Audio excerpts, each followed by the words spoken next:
Hey, welcome to Spiritual Direction and Soul Care Sunday Live, each Sunday at 2 p.m. Eastern. So glad that you're with us watching on the broadcast or the replay. And I am really excited to be with you today, even with everything that's going on. I know a lot of people right now, after the events of this week, are feeling mixed emotions, frustration, anger, fear. There's a lot going on. And it really reminded me of one of my heroes, Howard Thurman, who was a theologian and writer and kind of like a spiritual father of the civil rights movement in the early 20th century. He was a mentor to Martin Luther King Jr. And he understood that in the struggle for justice and the struggle for civil rights, you couldn't just focus on the external. You had to attend to the internal resources, the soul. You had to care for yourself spiritually and develop yourself spiritually if you were going to work for any sort of sustainable transformation and change that was healing and generative in the world that we live and share with each other.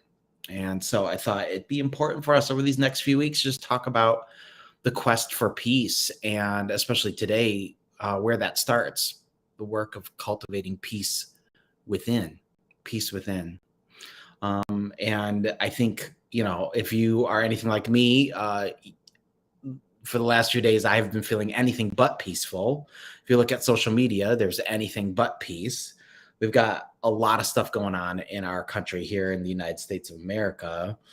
And it may seem ridiculous or hard to talk about peace within, but I think that's precisely when we need to talk about the importance of cultivating peace within ourselves, or else we won't be able to act in ways that are peaceful and healing and transformative and in any sustainable sort of way, in a way that really can transform and heal others. And that's really what's needed when we have this much conflict and fear and vulnerability and all the things going on right now, So over the next few weeks, I want to talk about this quest for peace.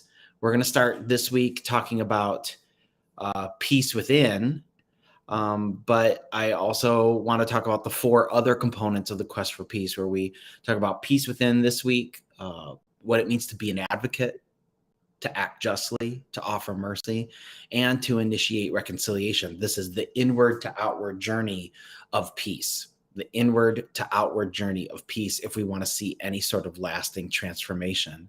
If we want to, because if we only work at structures around us, right? If we only do the stuff around us and we don't do that work from a place of profound peace within us, we won't cultivate true lasting peace in the world around us. So it starts within. It starts within. So we're going to talk a little bit about peace within. And we're going to be listening to a lot of different kinds of voices today. I'm going to want us to look at the deep wisdom that's revealed in different scriptural traditions. The different religions around the world all have this common call to peace. And when you see lots of different people with lots of different belief systems, all elevating the need for the same thing, I think it's important to listen to that. And I think that's probably a sign that we're onto something as human beings, whether we identify as Christians or Jews or Muslims or Hindus or Buddhists or any of the other religions in the world. It seems like a lot of different religions elevate and highlight the importance of peace. And so I want to talk about that and maybe have me share a little bit from those different traditions, so we kind of hear those voices all in conversation together.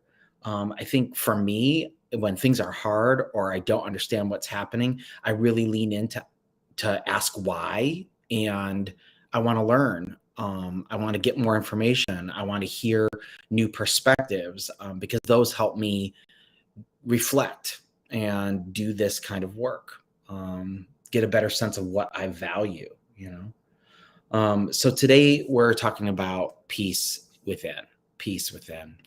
And before we do that, let's just take a moment to breathe, because it's crazy town around here. And when we stop and we do a grounding practice, right, where we give ourselves the gift of breath and stillness, like I always say, it's our most basic spiritual practice. We come back home to ourselves when we attend to our breath.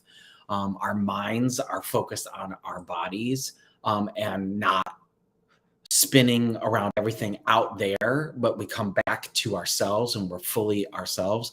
And that's not only a good practice to cultivate, but especially when things are hard or scary or frustrating, uh, it's an act of resistance to ground ourselves in our breath, to come back to staying in our bodies, being present to this moment right now, so that we can really think about us with ourselves and talk about us with each other, right? We have to come back to ourselves. So let's do that right now with a grounding practice of simple breath and stillness wherever you are. Get comfortable. We'll, if you're sitting, spine tall and straight, shoulders relaxed and back, and breathe in and out. Breathe in for 3 seconds. Out for 5.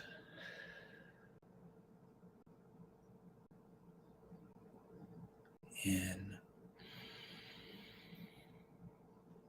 and out.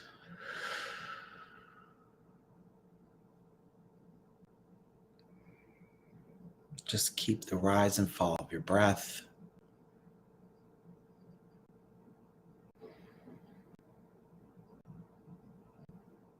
And settle into this moment.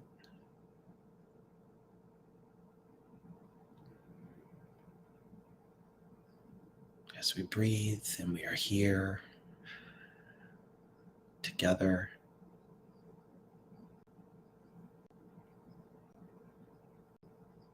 All the frustration, all the concerns, all the stress, it will be there when we return from our time together. But right now we are calming ourselves, going to a place of silent rest and meditation, of prayer, if that's what you want to call it, where we are present to this moment and all of life without judgment, without evaluation.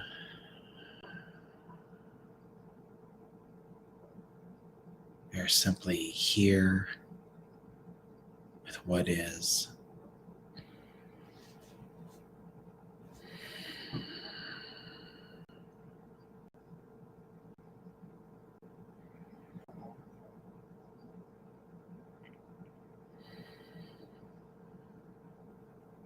I invite you to place your hand on your heart, on your chest.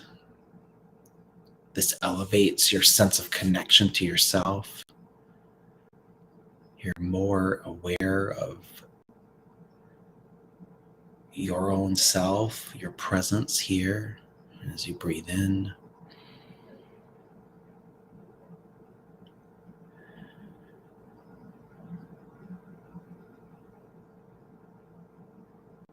I invite you to imagine the very center of your body opening like a door. And as you open it, you can see the churning turmoil that you may feel, the stress.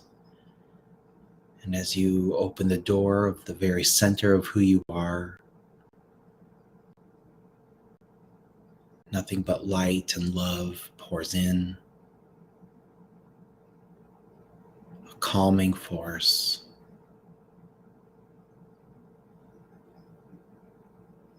As you breathe in and out.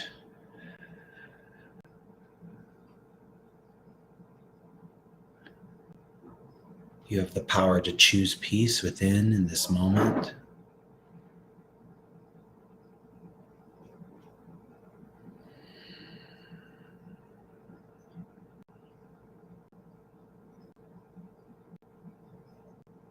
You are here. You are safe. You are wise. You are strong. You are loved.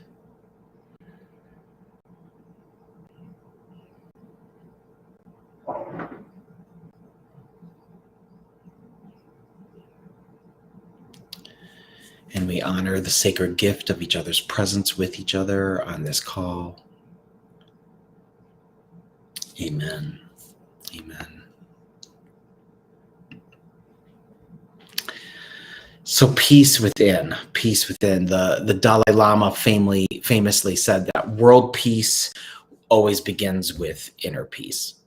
It's the same truth that Howard Thurman, I was sharing about earlier, understood, that if we're going to do social transformation, if we're going to do relational transformation, if we're going to do transformation in our families and our relationships with our kids and our businesses, where how we eat, how we live, everything outside of us, if we're going to transform any of that, we have to attend to the inner work first.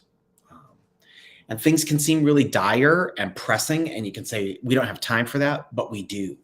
We can't afford to not attend to what's going on within us first. You know,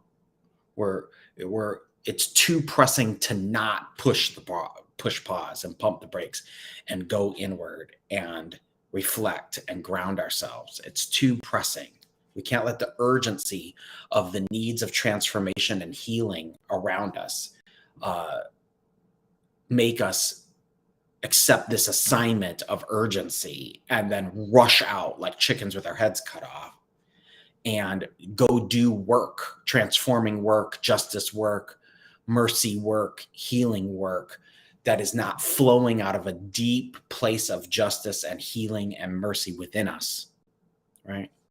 The ancient desert fathers and mothers in the 4th century would talk about this when it comes to our speech and our action, that like we have to cultivate a deep space of interior silence, that's peace, a place of silence and rest within before we can speak, because our words and our actions have to flow out of a place of peace, that our words counterintuitively have to flow out of a place of silence, because silence is the language of the divine. Silence is the space of encounter with what is ultimate and true. And so these issues out in our culture all around us are so pressing and they're so important that we can't afford to just go rushing headlong into, we've got to do something. We have to push pause and we have to look within and we have to cultivate the peace that passes all understanding within us. We have to do this deep inner work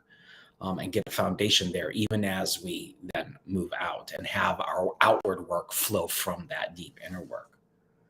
So all of us desire this, I think, right? Like, who doesn't want to be at peace, right? Like, who doesn't want to be experiencing rest and healing within? Who doesn't, right? Nobody wants to be feeling in turmoil, right? Nobody wants to be caught up in the churn of our thoughts and feelings. Everybody wants inner peace, right?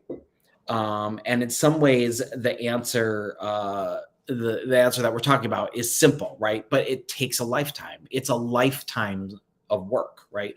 We're constantly working at peace, this inner work and then moving outward, right? This is life. This is the work, right? You could say.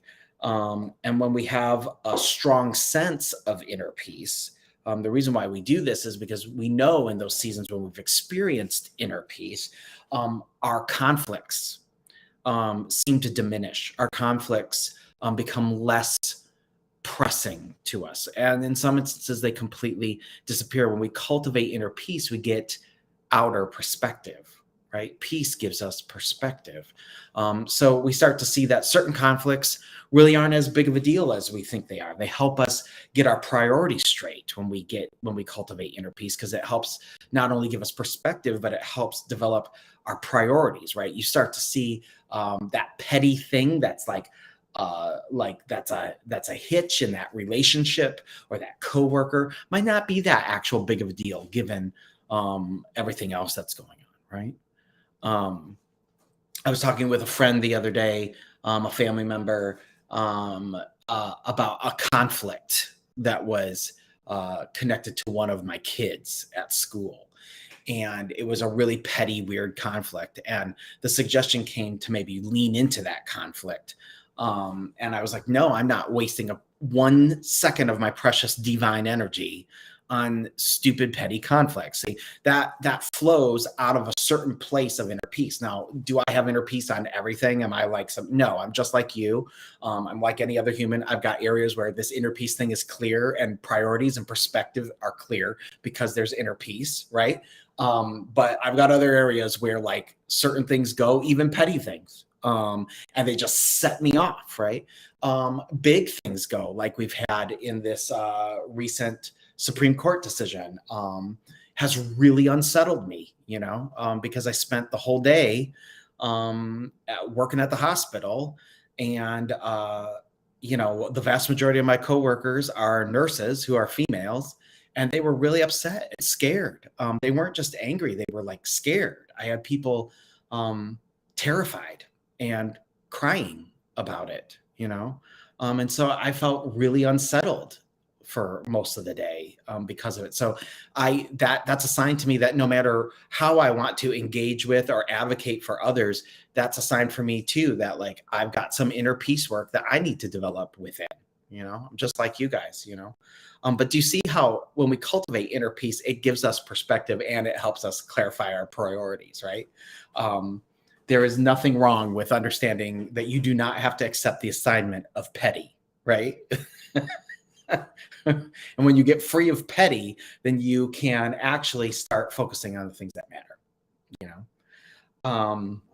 so think about it. It's like peace is crucial not only to our sense of self, but to the next part of what really makes us a person even is our relationships, right? If you're not really committed to a relationship or a friendship of some kind, it can be easy to walk away from that, right? If somebody's irritating to you. We can easily blame others, right, for our unhappiness. But if you're committed into a relationship, right, if you're committed to a friendship or a family or a marriage or whatever it is, you have this sense that you need to stay engaged with this person. So hence inner peace, that peace for yourself is crucial to helping cultivate peace and connection within the relationships. And this always starts when we realize we can't change the other person or persons in the relational configuration. We can't change anybody. We can only change ourselves, right? It's a truism. This isn't deep or revolutionary, what I'm saying right now, but you can't change anybody else. You can only change yourself. And I would even say that you shouldn't want to change anybody else. You got to let people have their story and be who they are. The choice is, are you going to love them? Are you going to love them, right? Because love means freedom, not just for the other person, but it's freedom for you, where you're just like, I don't have to take up controlling or changing or transforming this other person. I just get to love them, and I'm committed to them, so I'm going to love them. I'm going to let them do their journey and let them do their inner work while I do my inner work, right? That's really the deeper level that goes behind and working when we say you can't change anybody else, you have to change yourself only, right? That's the beginning of inner peace, because you're loving them, and by loving them you're giving them freedom, and but you're choosing to remain connected no matter what. See, and that actually helps you know what your lane is, right? And what your work needs to be. Let other people, it's like in recovery. You've heard me say this before in the recovery world. Work your own recovery, right? Don't work anybody else's recovery. It's the same thing for you in your relationships, no matter what kind of relationships are. Work your own inner peace. Don't work other people's inner peace. And don't act like someone else's need to change is somehow some massive thing for you. Do what you need to do to change for yourself, right? Don't get into the thing of like pushing other people to change. See? Free yourself from the assignment of being paternalistic or parental or evaluative. or scrutinizing or making them about you. Don't do that to yourself. It's gonna hurt the relationship with the person, but it's also gonna ultimately, that's not fair to yourself to do that to yourself, like, just don't get into it. There was a writer named Aldous Huxley. Maybe you might know him because he wrote the book Brave New World. He was an English philosopher and writer.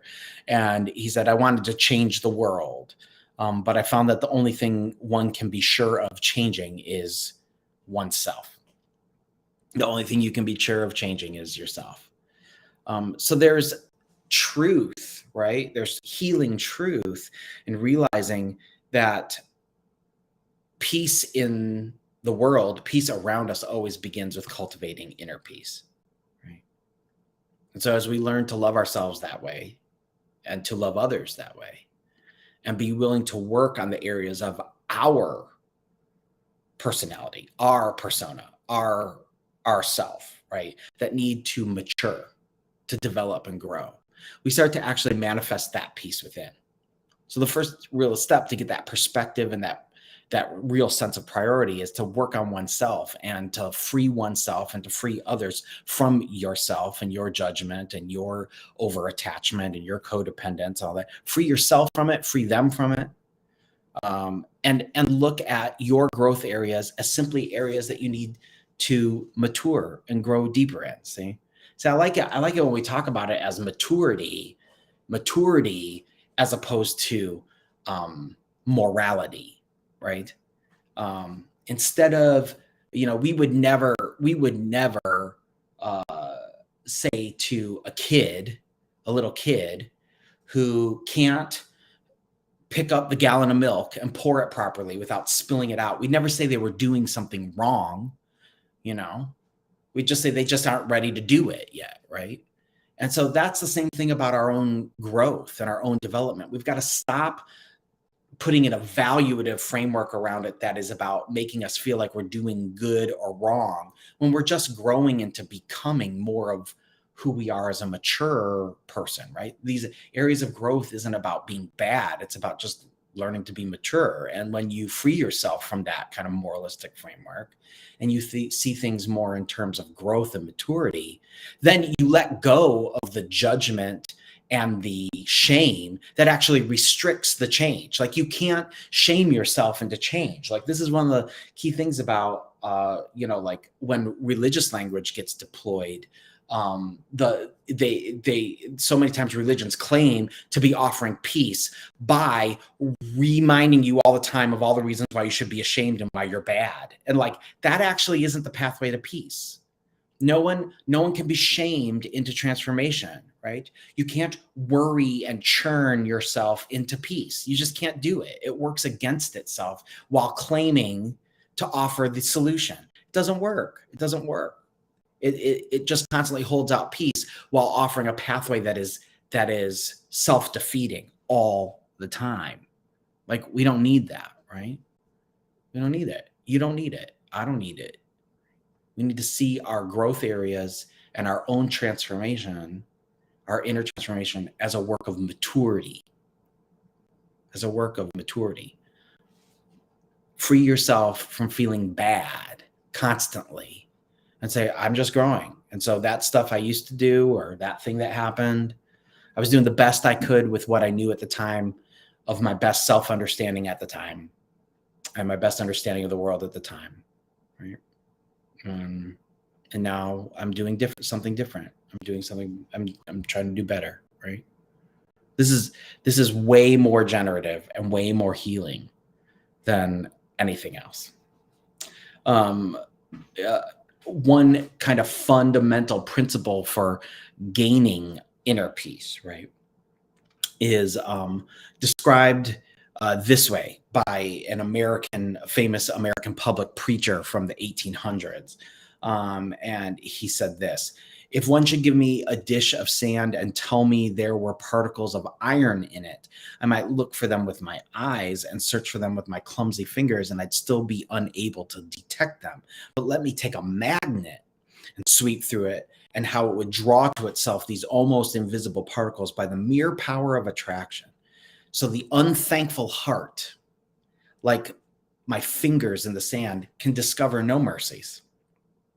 But let the thankful heart sweep through the day as the magnet finds the iron. And so it will find in every hour some kind of blessing. So this is the next thing, is like to cultivate inner peace. It begins with cultivating a heart of thankfulness. This is absolutely essential to peace within.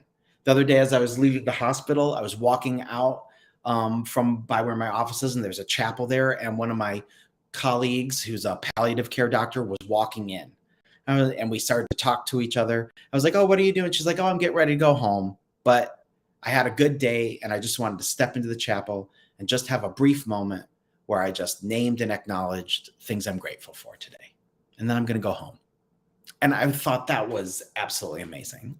A very intentional way to cultivate peace within, especially in the workplace environment, especially with all the things that have been so hard during pandemic. Here was this doctor, and the light went on for me. And I was like, this is why this doctor, even in the height of pandemic, never seemed to lose faith, always had a joyful smile, even while facing waves and waves of patients dying. They had this unshakable calm, this unshakable peace, and it never struck me as a put on, never struck me as she was trying too hard. And it's because she was doing this first key step of cultivating peace within. She had practiced radical thankfulness. She'd look for something to be grateful for. She was always looking for a way to express gratitude and cultivate a thankful heart. A thankful heart is the pathway, is the first step to a peaceful heart. A thankful self, a self permeated with and filled with gratitude, is the key to your whole person being at peace. Your whole person, your whole self being at peace. So many people, are focused on going from activity to activity, right? From one thing to the other, completing one task to the next. So that at the end of the week, they can't even remember, right? They can't even remember what they did that last week. One of the ways I know I'm going too hard, or I'm not taking time to reflect, where I know which shows me that I need to cultivate more peace, is when I start realizing I can't remember even what I ate yesterday. Like when I go to lay out clothes for work and I can't even remember what I wore on Friday. So I don't know if this shirt is clean or not, right?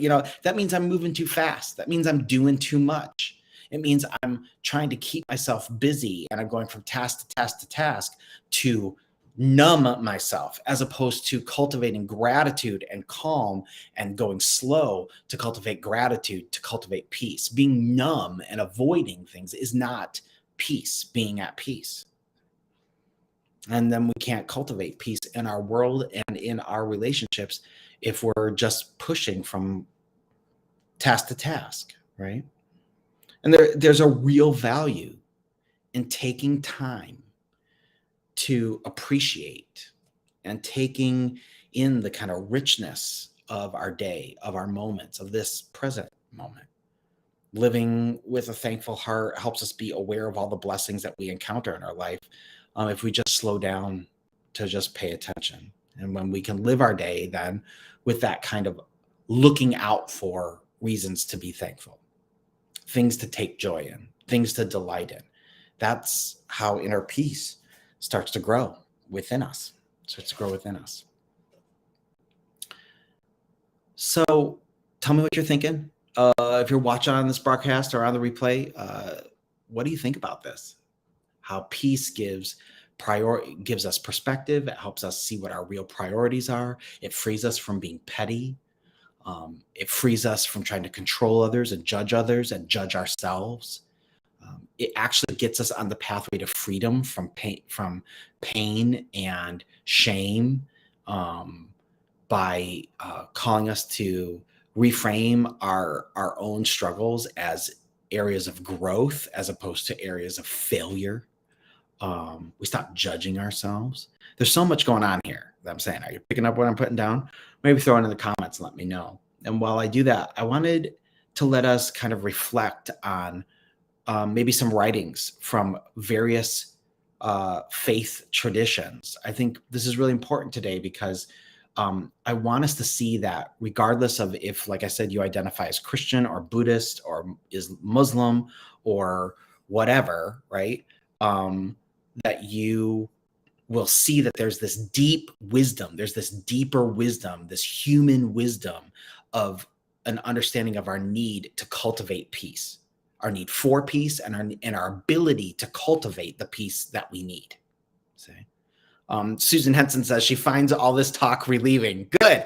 Peace, right? A little bit of peace. Just take some of the edge off, right? You know what I mean? That's great. I love to hear that. Keep the comments coming, y'all. And let me read some sections from these different holy writings so you can kind of get a sense of this kind of full-orbed human move toward peace and its importance, right? In the Gita, which is part of the Hindu writings, they say, the Lord lives in the heart of every creature. The Lord turns them around and around upon the wheel of his power. Take refuge utterly in the Lord, and by grace you will find supreme peace in the state which is beyond all change. You know, isn't that beautiful? The state that is beyond all change. We want to get to that place as we cultivate peace where we are not shaken, right? Do you know people like this? Do you know, have you had moments like that?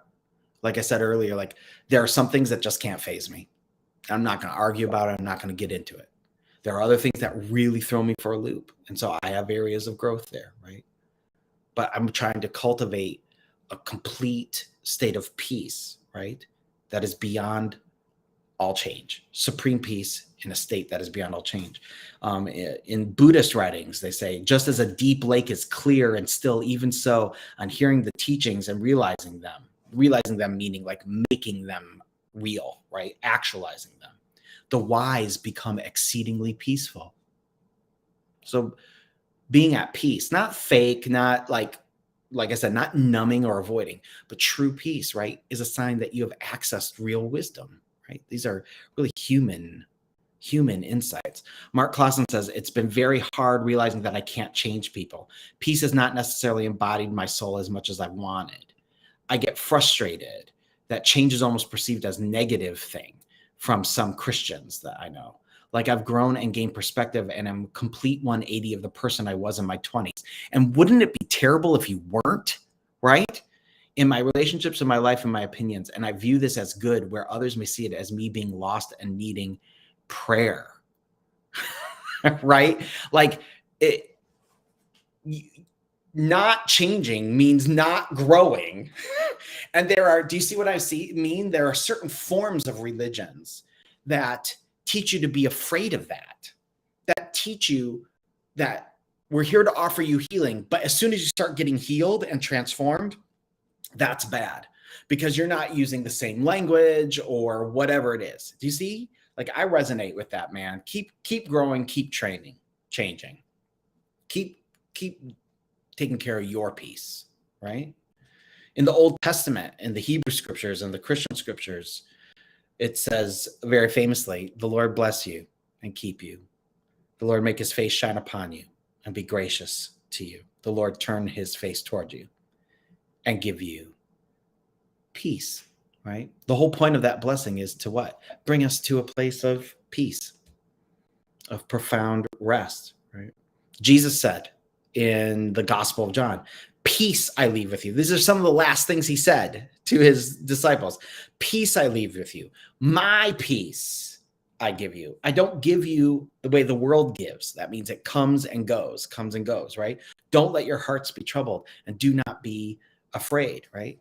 And as Christians, if you're a Christian, right, you believe that Jesus is the physical manifestation of God in our midst. So when Jesus says, peace I leave with you, my own peace I give to you. He's saying that the very kind of deep, profound, unshakable peace that exists at the very center in the heart of the universe, in the heart of God, right?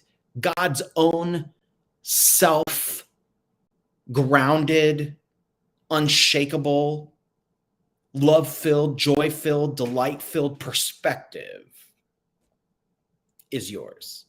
and is to be given to you. Do you see this? Do you see this theme that's coming through whatever these different traditions are? In the Sikh tradition, there's a writing that says, God is the giver of the soul and the power and the breath of life. And when God dwells within the mind, there is peace. And in the Baha'i tradition, they say, God shall bestow upon your heart divine tranquility, that's peace, and cause them to be of them that are at peace with themselves. So, like I said, why did I want to share this with you? I wanted to share this with you because I want you to see that regardless of the religious vocabulary, right? Or maybe you're spiritual and not religious. You just intuitively know this human desire for peace, right? And there's this, we know it, we know we want it, and we know we need it, right? Regardless of your spiritual vocabulary set, there's this profoundly human understanding that we need and long for peace and can cultivate it and can develop it. We aren't just talking about something that is speculative and unavailable. It's truly there. We know we need it, and we are cultivating it and leaning into it and looking for it. See? So I want to ask you some questions for reflection. So if you are at a place where this would help you, maybe get a pen and paper, get out a journal, right?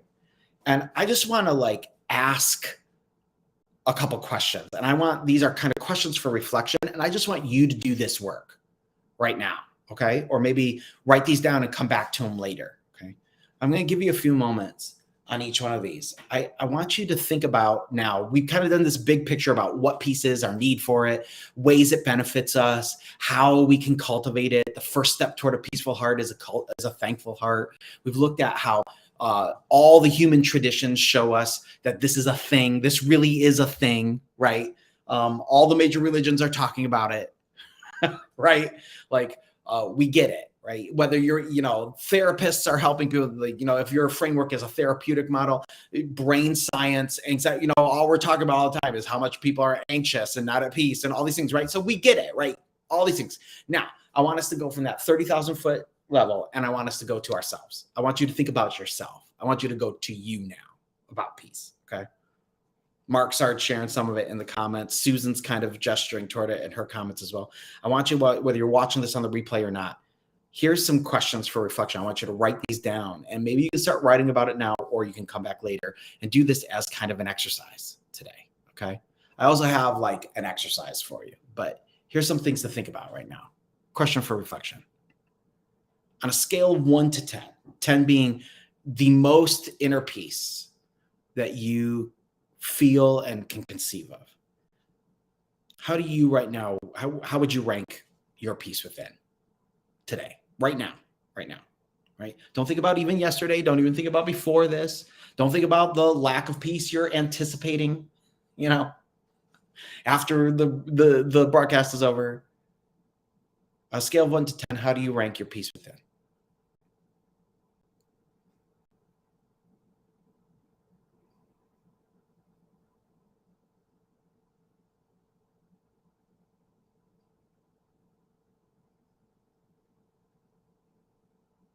Somebody say 2, somebody say 4.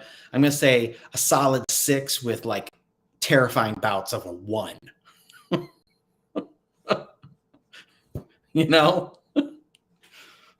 So what is that? Is that an average of a 3? I don't know. Right? Where are you? Okay. Here's another question for you. What stops you from living with the kind of inner peace that we've been talking about, that these traditions describe, right? What are the factors for you right now? So this is where you kind of go out, right? Just in general in your life, or maybe it is right now today. What are the things that stop you from living inner peace? What are the things that create churn, right? What are the things that create frustration and fear and anxiety for you? Right? Diana says that she's like an 8 to 10 because you're feeling so motivated to change the world. I love that. I love that. Do it out of your peace, girl. Do it out of your peace, because peace is where the power is. Don't do it out of frustration, right? Like, don't do it out of anger or hatred or desperation. Do it out of your peace. You got it. You got this, right? Susan says that mental and physical issues have been a hindrance to that inner peace. Yeah. I mean, that's like a whole other conversation. Like, we should do like a Zoom call where we talk about just how our physical condition affects our inner disposition, right? There's tons of research about the impacts of chronic illness, right? Or just ongoing physical illness or anything, right? Physical conditions, disability, how that can impact our interior world, right? Yeah, I feel that. Sending you love, Susan. Sending you healing love. All of us on this call, sending you love. Love and peace to your mind and body. Strengthen your body with all goodness. Yes. What stops you from living with the inner peace those traditions describe, you know? Diana says, I'm at the point where anything taking from my inner peace is going to be cut out of my life, and boundaries are being held strong. Now that I know this level of inner peace, I will guard it well. Do it. Do it. Absolutely. I saw a reel the other day, I think it was on Instagram, where it shows this dude and he's jogging and it says, if it's a distraction, I'm busy. if it's petty, I'm busy. Like, I'm down with this, right? Mark says, stress, the feeling that freedoms are being taken away from the people in my life that I love the most, frustration about the church successfully being co-opted over the years, or maybe it always has been. Jesus was a controversial Jew that called truth to power. Yes. Yes. Right. And that's why this part of the quest for peace, those 5 moves, right? It has to start with the inner peace work, right? You're naming the exact thing that we're talking about, right? That stress that's coming in. It's like that tells us what we have to do, right? And your cultivation of inner peace might be different from Diana's cultivation of inner peace, but because you're doing your own work, but you're all working toward what? Your own inner peace, right? In face of the things you can control, in face of the things you can't control, right? Like Susan's saying, right? Sometimes our physical challenges are things that are out of our control. So they become kind of the raw material of how we work and cultivate inner peace, right? They become the thing that we're navigating and wrestling with, right? And here's another question. What's one thing you do already, right? Not that you can do. I don't want you to think up something new. I don't want to lay up burdens and have you guys be like, oh, there's another thing I have to do today. I'm already so busy, right? What is one thing that you do to help you bring inner peace, right?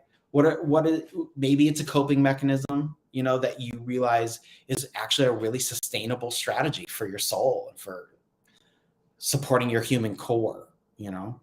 What's a thing that you do that does bring you inner peace, right? Is it connecting with friends? Is it doing something you enjoy with a person you love? Is it getting outside? You know, you've heard me talk about how it's important for us to get outside, off screens and outside, to activate what's called our optic flow. There's actual neuroscience behind this, you know. Getting outside and seeing the natural world come into our sight and being in the nature that we are a part of. Susan says she drinks coffee. What's the thing you do to cultivate your inner peace? Drink coffee. I love it. I love it. That's true, right? That's true. It's true. It works. It actually can work. It really can. That is so funny. Drink coffee. Do it. Absolutely do it.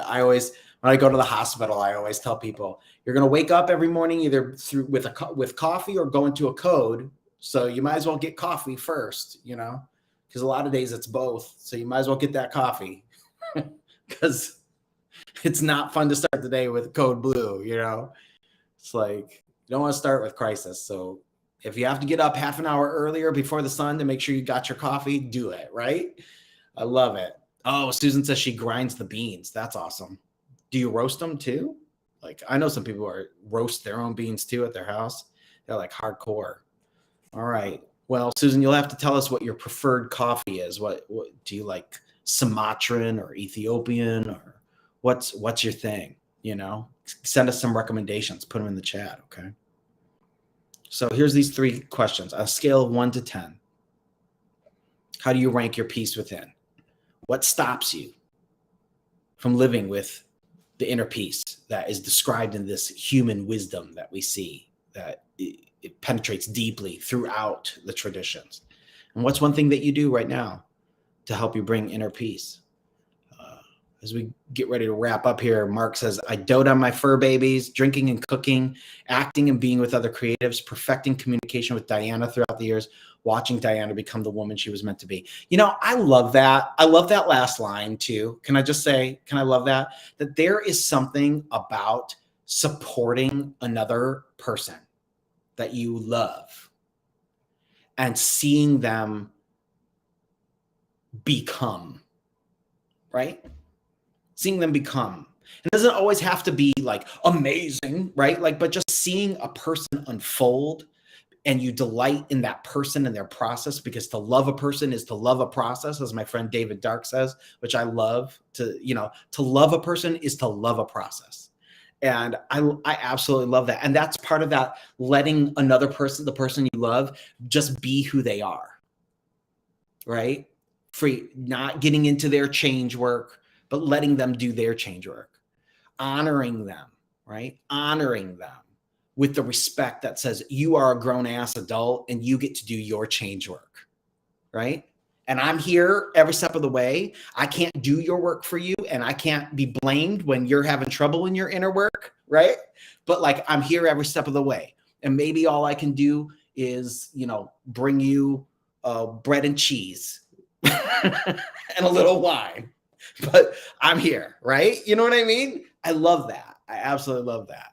Susan says that she loves Cortez dark roast mixed with Primo. I'm going to have to Google that, and I might get on that coffee tip right there. That sounds amazing. So here's one thing for you. This is a call for action today, okay? Something that maybe you can do right now. So if you've been reflecting as you listen to this and you are good with these other 3 questions, here's one real practical thing that you can do today. Just write a list of blessings that you have in your life. Some of you have shared them right now. Cortez dark roast mixed with Primo, praise God. I don't know. There's s'more fixings on my counter here. Maybe we'll have a fire tonight and make s'mores. That's a blessing, right? It's my birthday on Wednesday, and I'm going to go out to dinner at this really great restaurant. That's a blessing that's coming. I dropped my truck off to get detailed today. My wife is giving that to me. Jill's giving that to me as a birthday gift because my truck still has sand in it from, I think, last summer season. So I have last year's beach vacation still in my truck as of this year. So it's finally getting out. You know what I mean? That's a blessing. I love my truck. My truck is a blessing. You guys, I don't need a lot in life, but I love my red truck, my F-150 red truck, 4 doors. My whole family can fit in it and be comfortable on a long road trip. I love my truck. I love my kids. Susan, she loves her daughter, Krissa. I love that you love your daughter. I love my daughters. I love that my oldest daughter is on a fun trip to the Ozarks with some friends this week. I love that she's unfolding and living her life, Like, there's so many things. Just there's nothing it doesn't have to be deep. It doesn't have to be significant to anybody else. It doesn't have to be what societal pressure should say you should think is a blessing. It can be whatever you need it to be. What are a list of blessings? Make a list of blessings. Make a list of blessings. Put it on the refrigerator or on the door where you walk out each day to go out, to go to work. Work is a blessing. You don't even have to like your job. But the fact that you have something that's bringing in something, giving you something to do each day, keep you active, that's a blessing too. See? Cultivating a thankful heart, even when you don't like your job. I mean, you don't have to love it, but it gives you something. So let me end. Let me end with a blessing for all of you, okay? I want to end with this about the peace within. It's a prayer and a call for each one of you, okay? Creator of us all, within each human being's heart has been placed a longing for peace. Our deepest desire is to discover in our neighbors the sisters and brothers and siblings of our one human family. Help us to let go of the ways we've been living at odds with our deepest longings and desires, to let go of our tendency to build walls of separation instead of bridges of understanding and compassion. And may we always experience a kind of gracious regret whenever we treat others with suspicion or hatred. And may wars and intolerance and oppression and control continue to wound our hearts, so that in that wounding, we will see what we truly value, and we will seek the healing balm of peace. Amen. Oh, spiritual direction, soul care. Love you guys so much. What a great time together today talking about peace within in this crazy, crazy time. Invite your friends to come join our growing community over on Facebook. Would love to see some more people over there. Let me know how you're doing. You can always communicate on the Facebook page as well about ways that we can support each other. And come and join us these next couple of weeks as we continue talking about the quest for peace. Next week, we're going to talk about what it means to be an advocate for peace, Today, we talk about peace within, but then we'll talk about being an advocate, what it means to act justly, what it means to offer mercy, and then what it means to be a force for reconciliation and healing. Love you guys so much. Have a great, great week. Let me know how you are doing, and let's make it great. Let's make it great.